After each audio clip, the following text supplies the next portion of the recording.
시청자 여러분 안녕하십니까. 뉴스핌의 오상용입니다. 오늘도 스튜디오에 KCGI 자산운용 목대균 대표님 모셨습니다. 안녕하십니까 대표님. 안녕하세요. 시장 참 무섭게 올랐습니다. 올해 들어서 제가 4월달 우리가 방송 못했죠. 네. 그리고 한 두어 달 만에 이제 다시 한번 이렇게 얼굴을 뵙는데 네. 그 사이에 정말 시장은 또 잘 갔습니다. 이 타이밍이 딱 우리 목 대표님의 인사이트가 필요한 그 타이밍인 것 같습니다.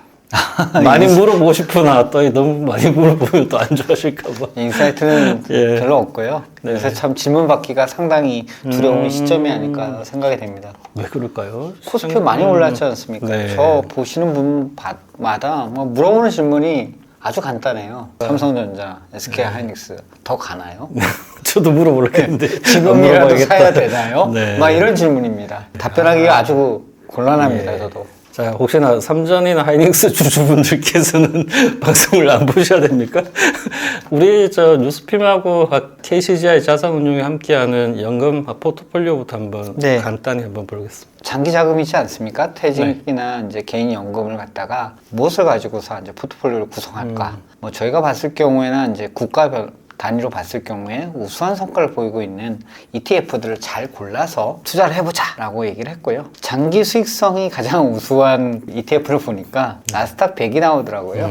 뭐 시대의 흐름이지 않을까 네. 싶습니다. 나스닥 100 잘 가지고 있으면 뭐 출렁거리는 흐름이 있지만 연평균 수익률이 좀 놀랍지 않습니까?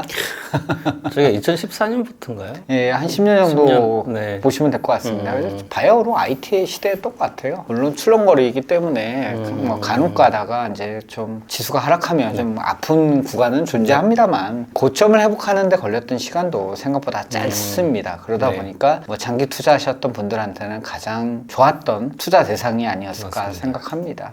저 보시게 되면 중국, 우리 애증의 중국 연평균 승률은 뭐 나쁘진 않지만 이 고점 회복 기간까지 생각보다 오래 걸렸습니다. 그래서 한번 세게 아프면 그 아픔은 오래 간다라고 생각하시면 될 것 같고요. 요새 가장 좋은 시장 코스피. 10년을 놓고 보게 되면 뭐 수익률은 좀 뒤처지는 모습을 좀 보여줍니다. 그리고 고점 회복 기간까지도 조금 걸렸고 뭐 낙폭이 좀 생각보다 컸던 구간도 좀 있습니다. 그러나 요새는 너무 좋다.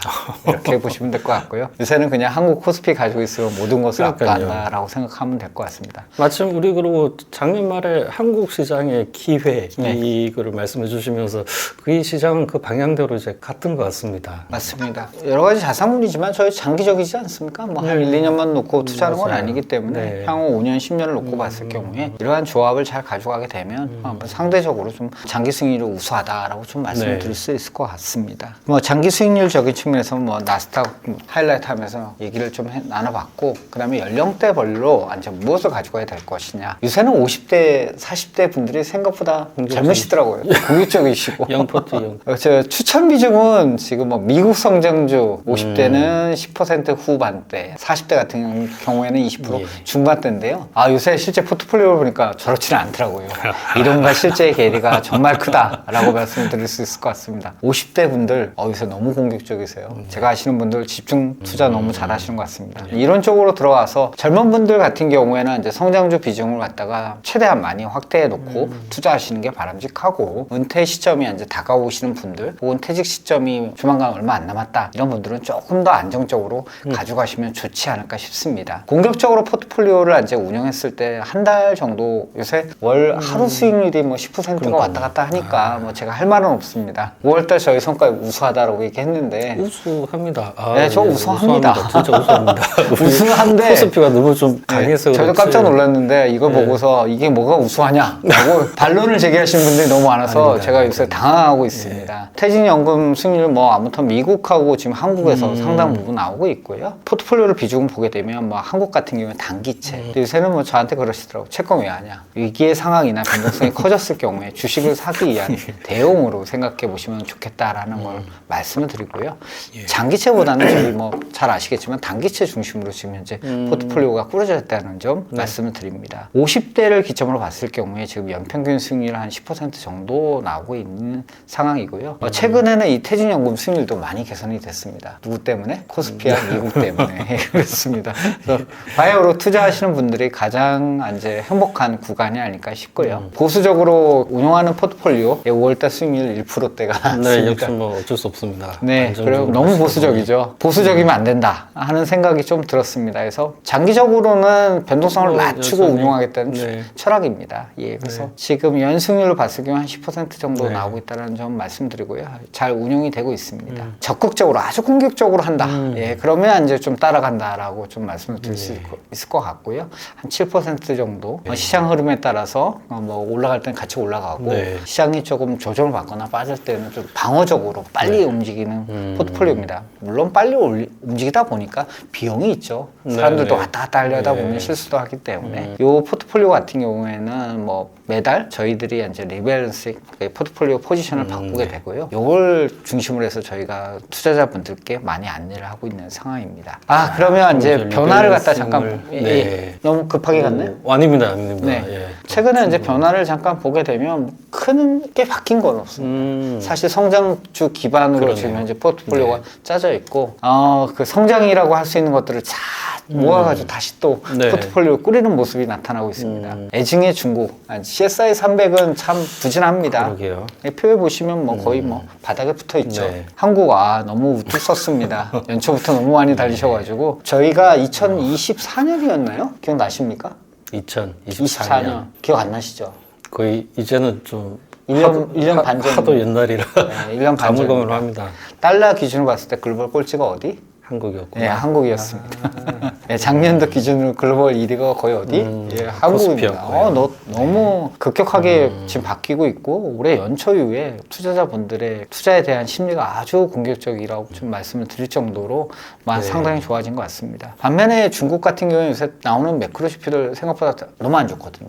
그러다 보니까 대형 지수 CSI 300이나 MSCI 차이나 거기에는 예. 뭐 대부분 플랫폼 회사들이 많이 들어가 있는데 부진합니다. 그런데 중국도 스타 50이나 스타 50, 차이넥스트 같은 지수 보게 되면 엄청나게 올라가고 예, 있습니다. 맞아요. 특히 예. 반도체 관련된 것들 정말 요새는 엄청나게 상승하고 있는 모습을 좀 보여주고 있어서 중국 안에서도 많이 차별화되고 있다라고 좀 말씀을 드릴 수 있을 것 같아요. 그리고 올해 연초까지 좋다고 그렇게 떠들어댔던 저도 좀 반성을 많이 네. 하고 있는데 귀금속, 골드 이런 거 그리고 이제 비트코인 같은 그 디지털 네. 자산들 같은 경우에 최근에 많이 주춤한 모습을 좀 보여주고 있습니다. 그래서 아직까지는 공격적인 스탠스를 포트폴리오는 계속 유지하고 있고 그런 가운데 일본에서도 지금 로봇이나 클린테크 등 미래의 성장을 갖다가 미래의 성장이 예상되는 뭐 기업들에 투자하는 뭐 ETF들이 이제 선호되고 있는 네. 상황입니다.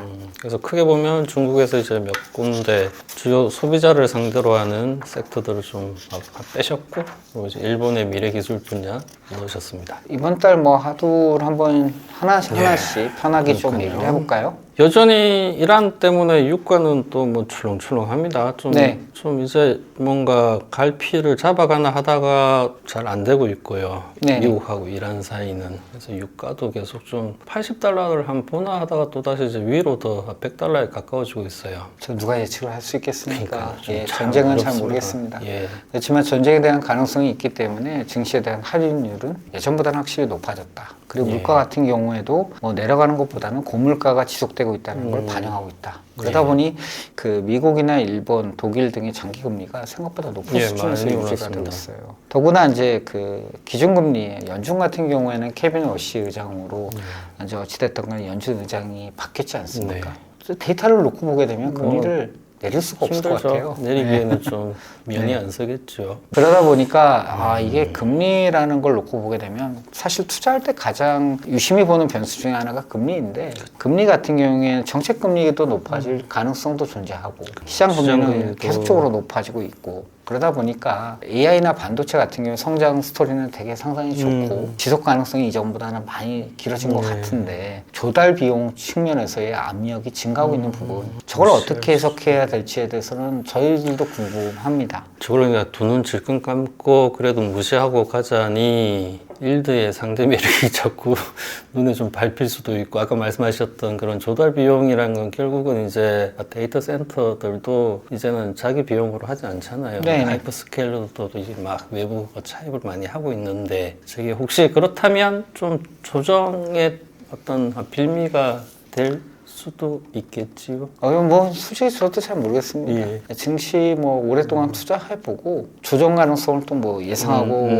뭐 가끔은 대처도 하지만 대응도 하지만 생각보다 이게 조정이 언제 있을 것 같다 이렇게 얘기하기는 좀 어려운 것 같아요. 그러니까요. 얼마 전에 저도 반도체에서 이제 사실 조그마한 실수를 했는데 우리나라 코스피 대비해서 반도체 그 종목들의 이격도가 너무 큰 거예요. 예. 미국도 마찬가지였거든요. 역사적으로 이래 본 적이 없습니다. 그러면 이제 보통 사람들이 생각하는 게 많이 왔다. 야, 이 벌어졌던 간격이 좁혀지지 않겠냐. 수렴을 할 텐데 위냐 아래냐.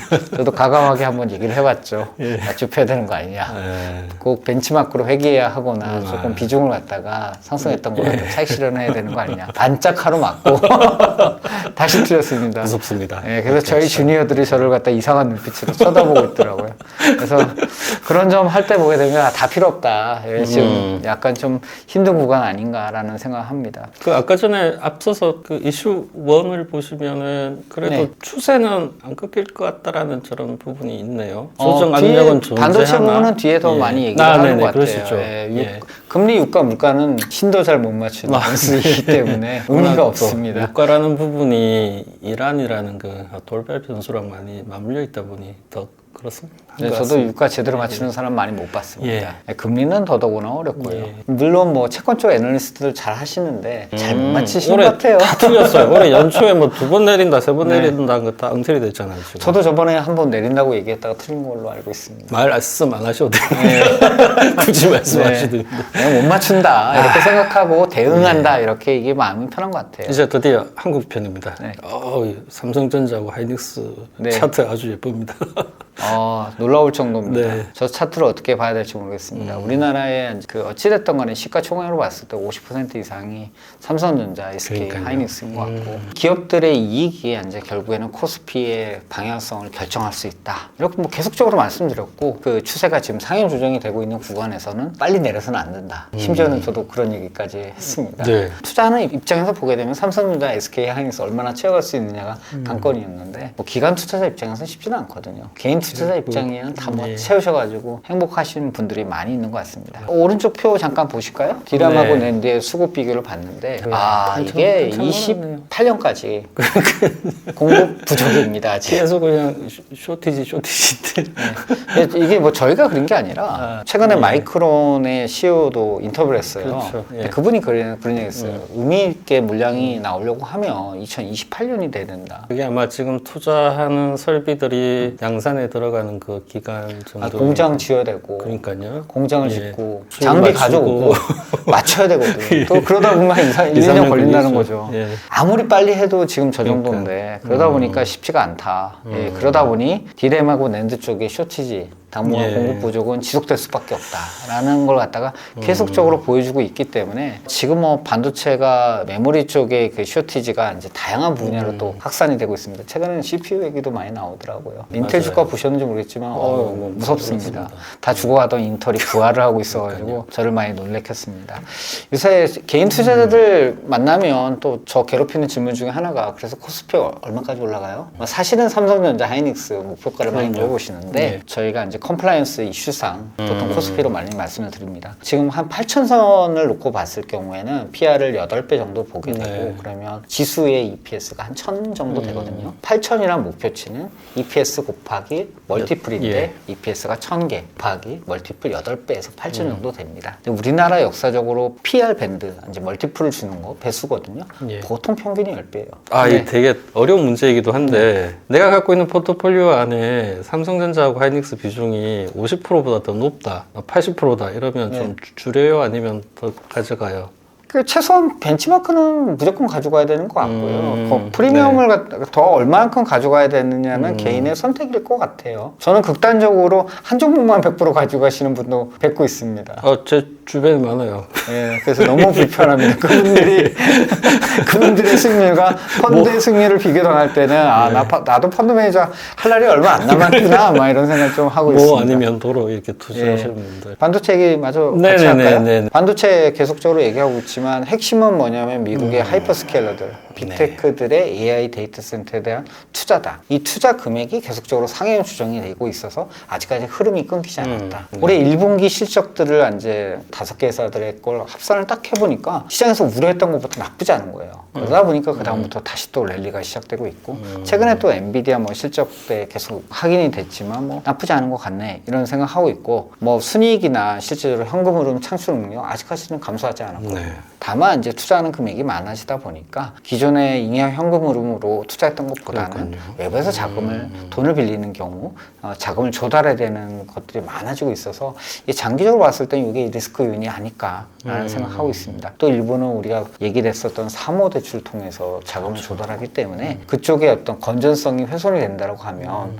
조금 충격을 받을 수 있는 여진이 있다. 그래서 뭐 리스크가 전혀 없는 건 아니다라고 생각합니다. 수요 탄탄하고요. 공급은 슈티지인데 문제는 이걸 갖다 결국에는 이제 금융 조달을 해야 되지 않습니까? 네. 예, 금융의 영역에서의 충격은 저희가 뭐 말씀드릴 수 있는 부분은 아니고 진행 상황 보면서 조금 관찰을 좀 해야 될 것 같습니다. 이제 뭐 올해 하반기 당장 6월 이제 스페이스 X부터 해가지고 굵직굵직한 IPO 쭉 나오면은 야들이 돈을 쫙 빨아먹고 시장 전반적으로 민간 전체에서 어떤 자금에서의 보면 금리가 됐든 뭐가 됐든 좀 더 높아질 것 같고 그다음에 IPO 새로 들어가려면 기존 거 좀 많이 오른 거 매도를 하고 또 이거를 IPO 하다 보면 시장 전반적으로 좀 수급에서 좀 쪼달리지 않을까 이런 이야기들도 요즘 하던데 공부 많이 하시는 것 아닙니다, 같습니다. 아닙니다. 스페이스X가 예전에 1.5에서 2조 정도 달러로 이제 그 시가총액이 예상이었고 예. 한 1.75 정도 된다고 예. 저는 얘기를 들은 것 같은데 실제로 조달하는 금액은 그렇게 크진 않아요. 그 유통 물량이 많이 네. 안 나온다는 거잖아요. 그 유통 물량을 전체 증시를 놓고 네. 봤을 때 조달하는 비중이 높으냐? 안 높더라고요. 아. 그 역사적 IPO로 조달했던 금액 자체 시가총액이 갑자기 뻥 커진 거예요. 근데 문제는 여기서 이걸 사야 되는데 나올 수 있는 물량이 제한적인 거죠. 우리가 아무리 돈이 많아도 안 주겠다는데 결국에는 역사적 평균의 IPO 금액 대비해서는 유통 금액이 물량으로 기준으로 보면 새로 네. 그렇게 갖고 있는 거 많이 오른 걸 팔고서 이거를 살 만큼의 그리 많은 물량이 안 나올 거다. 그렇죠. 그러다 보니까 자금을 갖다 실제로 그러면 스페이스 X가 전체가 다 100% 100% 자금을 조달해야 된다 그러면 다른 얘기인데 맞습니다. 그 일부분을 갖다가 물량이 풀리게 되고 그걸 갖다가 사실은 투자하시는 거기 때문에 역사적 평균으로 놓고 봤을 때도 그리고 이 증시의 사이즈를 놓고 봤을 경우에도 그렇게 부담은 되는 영역은 아니다. 좀 보시면 될 것 같습니다. 사실 그 엔비디아 움직임을 잘 보고 있거든요. 엔비디아를 팔아서 스페이스 네. X 또한 이제 공모주 청약을 하거나 투자를 네. 준비를 해야 되거든요. 네. 결과적으로 좀 오른쪽 표에 보게 되면 예상 시총을 보게 되면 글로벌을 보게 되면 한 6위? 7위? 뭐 이 정도 되거든요. 네. 생각보다 큰 기업입니다. 상장하고 10월 이후에 패스트 트랙을 거쳐서 나스닥이 편입이 돼요. 그러다 보면 테슬라보다 더 크더라고요. 네, 맞습니다. 이 편입이 되다 보면 저희 같은 네. 기관 투자자들은 리밸런싱 줄었거든요. 해야죠. 네. 스페이스 X가 갑자기 움직이면 골쳐 빠지기 때문에 네. 이 부분은 편입을 해야 되는 수요가 있습니다. 네. 그러다 보니까 이제 그런 부분에서 그럼 뭘 팔아? 뭐 얘기할 건데 많이 올랐네. YTD 실적이 좋고 유동성이 가장 풍부한 종목을 팔자라고 하게 되면 사실 눈에 띄는 종목은 엔비디아 여기 보게 되면 이제 마이크론 같은 것도 마이크론도 눈에 띄고요. 그러면 마이크론도 이런 것들 이런 종목들을 일부 매도해서 살 수밖에 없다. 그러면 스페이스X 펀더멘탈 괜찮느냐? 매출액 대비 지금 시가총액이 말도 안 되는 수치가 나오거든요. 그러니까 미래의 꿈을 갖다가 그 주가는 이미 반영하고 있다고 생각합니다. 이 펀더멘탈의 영역이 아닌 것 같아요. 단기적으로 보게 되면 수급의 영역인데 제가 아까 전에 IPO 물량이 생각보다 전체 시가총액 대비 그리고 역사적인 그 IPO 금액 대비 그 증시의 사이즈를 같이 비교해서 상대 개념으로 접근이 네. 됩니다. 그 대비해서는 그렇게 부담스럽지 않다라고 말씀드렸는데 이 스페이스 X부터 시작해서 오픈 AI, 엔스로피 IPO가 계속적으로 지속 나오고 있지 않습니까? 그럼 이 중요한 건 뭐냐면 이게 흥행이 성공할 거냐 안 할 거냐가 중요합니다. 그 다음부터.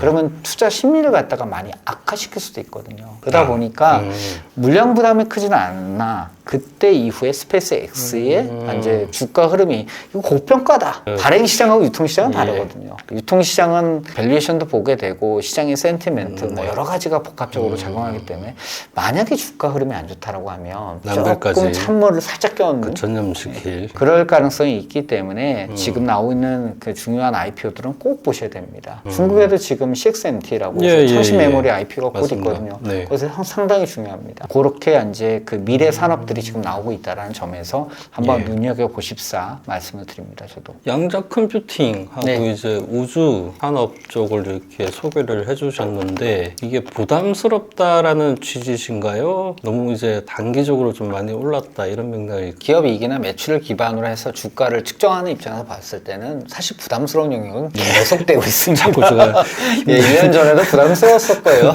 지금도 그렇습니다. 네. 그렇지만 이제 현재 상황에서 시장의 흐름이 그렇게 되고 투자자의 관심을 가지고 있는 영역이기 때문에 눈여겨는 봐야 될 것 같다라는 생각하고 있습니다. 그리고 비즈니스 모델이 지금 단지 로켓만 쏘는 게 아니지 않습니까? 스페이스 X 같은 경우에는 데이터 센터 자체를 우주로 옮기겠다고 하는 그 거대한 아이디어이기 때문에 그 이야기를 쫓아가다 보면 저도 가끔 멍해질 때가 있는데 한번 이런 게 미래니까 네. 이런 게 또 실현화될 수 있기 때문에 그냥 소홀히 봐서는 안 될 것 같습니다. 아니 뭐 그 로켓에다가 데이터 센터 모듈을 실어서 쏘아 올리고 그다음에 이제 스타링크로 연결해가지고 이제 우리 지구상의 AI 모두 이게 다 서비스를 공급한다라는 원대한 꿈을 안고서 이제 하고 있는 것 같은데 위험 좀 약간 이게 해보지 않았고 검증이 뭐 되지는 않았지만 주식시장이 또 그거를 뭐 일일이 따지진 않잖아요, 그죠? 뭐 아니 뭐 저희 많이 따집니다.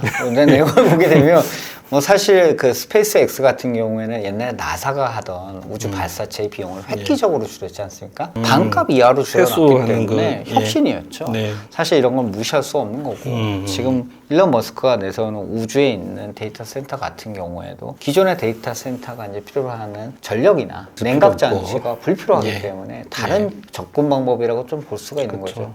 다만 우주에 지금 수많은 인공위성들이 떠다니고 있기 때문에 어떤 문제가 있을지는 저도 모르고요. 예, 그래서 모르는 게 너무 많다. 이 정도는 경계를 해야 되고 이게 지금 현재 관점에서 우리가 가까운 미래에 볼 수 있는 매출이나 기업 이익 대비해서는 조금 시가총액이나 평가 금액이 크지 않나. 출렁거릴 수도 있기 때문에 예, 벨트는 꼭 매고 투자를 지켜보는 게 낫지 않을까 생각합니다. 저는 스페이스X 좋게 보는데 업황은 좋게 봐요. 그렇지만 이제 밸류에이션의 문제인 거죠. 그거는 사실 전혀 다른 문제라고 볼 수 있을 것 같습니다. 반도체도 마찬가지지 않습니까? 네. 업황은 정말 좋은 것 같습니다. 그렇지만 이 업황하고 주가는 괴리가 발생했다? 좁혀질 수도 있는 거고요. 지금은 업황 대비해서 괴리가 조금 큰 구간이 아닌가. 우주도 그렇고. 예, 지금 뭐 아무튼 되게 그런 조심스럽게 구간인가 말씀하셨지만 네. 과감하게 코어를 외치기는 좀 부담스러워 하십니다. 네, 항상 저는 기관 투자이기 때문에 조심스럽습니다.